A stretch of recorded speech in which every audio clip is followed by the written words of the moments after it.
and beginning with Moses and all the prophets, he explained to them what was said in all the scriptures concerning himself.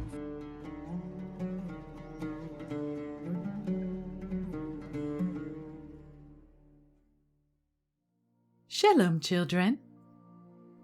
Today we are going to be taking a deeper look at this week's Torah portion to see where it speaks of Yeshua Ha'Mashiach. We are in the book of Shemot. The parashah this week is called Tetzaveh, which in Hebrew means command.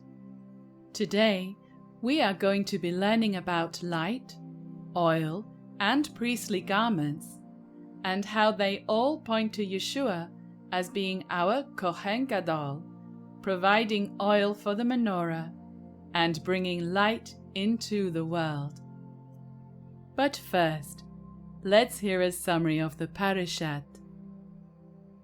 Yahweh instructs the children of Israel to bring pure olive oil to feed the everlasting flame of the menorah, which Aharon is to kindle every day, from evening till morning.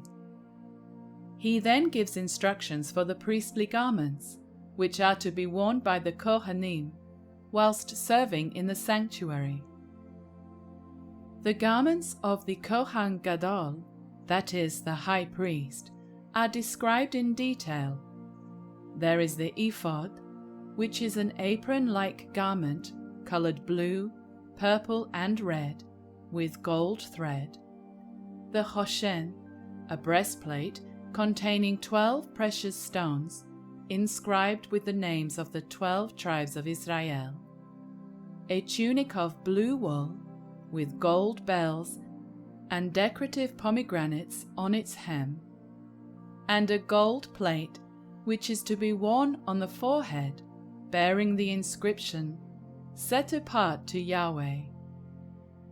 Adonai then gives instructions for a 7-day initiation for Aharon and his 4 sons into the priesthood.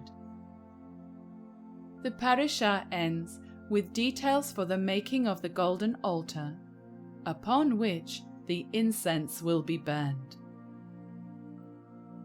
Yeshua said, "If you believed Moshe, you would believe me, because he wrote about me." So let's dig a bit deeper to see if we can find Yeshua in the scriptures.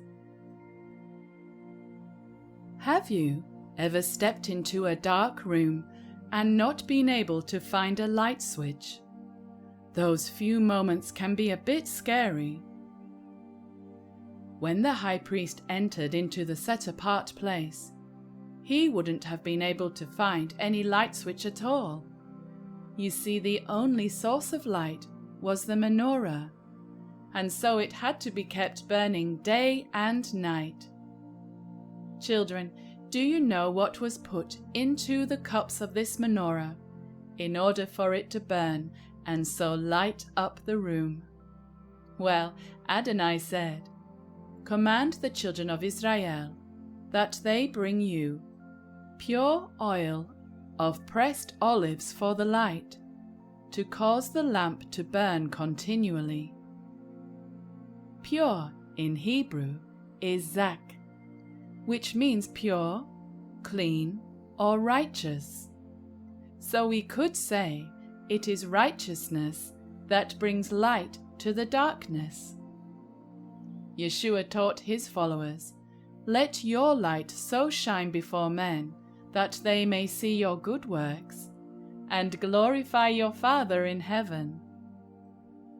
So we are called to be like the menorah, bringing light to the darkness of this world. We let the light of Yeshua shine through us when we walk out his Torah. The Psalms reads, "Your word is a lamp to my feet and a light to my path." The scriptures record several occasions when oil was poured onto the heads of people chosen by Adonai for specific roles, such as being a prophet, priest or king. This is called being anointed. Anointed in Hebrew is Mashiach. Do you recognize this word? It is in one of the titles we give to Yeshua when we say, Yeshua Ha'Mashiach. The prophet Yeshayahu prophesied about the coming Anointed One, saying, "The people who walk in darkness will see a great light. For those who live in a land of deep darkness, a light will shine." It is written, when Yeshua went up to the temple in Jerusalem for the feast of Sukkot, that he stood up and announced, "I am the light of the world. He who follows me shall not walk in darkness, but have the light of life." In order for our lights to shine, we need a good supply of oil. The oil mentioned in the scriptures usually came from olives which had been crushed. What is interesting is when we go through a difficult time, we often describe it as ourselves being crushed. Yeshua spoke a lot about crushing that was going to happen to followers of the way. But he also promised that if we remain steadfast to the end, we will be saved. So when we go through a trial, if we hold on to our faith in Yeshua, we too will produce oil for our lamps. Yeshua warned there will be those who fail to have enough oil in their lamp. Do you remember the illustration he gave about maids who were waiting for the groom to come? 5 of the maids were wise and had plenty of oil stored up for their lamps, but 5 of the maids were foolish and did not take extra oil. Whilst the foolish ones went to try and get more oil, the bridegroom arrived, and those who were ready went with him to the marriage feast, and the door was shut. When those foolish maids finally arrived and cried out, "Master, open the door," they found out it was too late for them. Now let's take a closer look at the garments worn by the priests. Adonai said to Moshe, "You shall make holy garments for Aharon your brother, for glory and for beauty." So the purpose of the garments was for glory and beauty. These words are echoed when Yochanan wrote about Yeshua. We read, "And the Word became flesh and dwelt amongst us, and we beheld his glory, the glory of the one and only Son, who came from the Father, full of grace and truth." When the priest stood in his white linen robe, with his sash tied around his waist, it represented purity and being without blemish. This enabled him to minister on behalf of the people. This provides a type and shadow of Yeshua, the Lamb without blemish.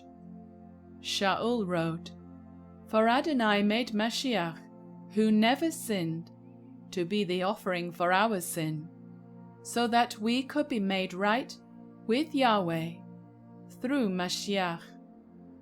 The taught one Yochanan had an incredible vision of our great high priest Yeshua standing before him in the midst of the menorah in a glorified state.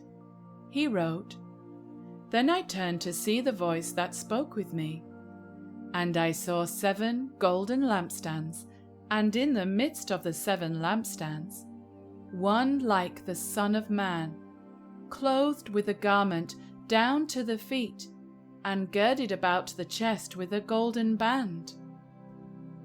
And children, one day we too will see our Savior, Yeshua ben Elohim.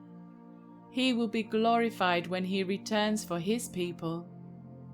Then all will know he is the anointed prophet priest, and king.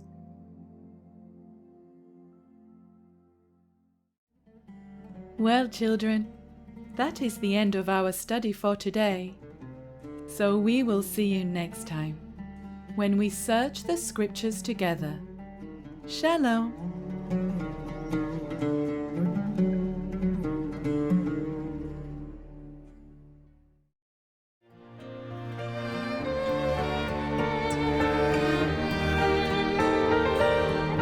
Let your people come together in unity. What a blessing He's commanding when we're together, the oil flowing, descending from the heavens like the morning dew, pouring on our heads, precious soul from you, falling from the mountain, water fresh and cool.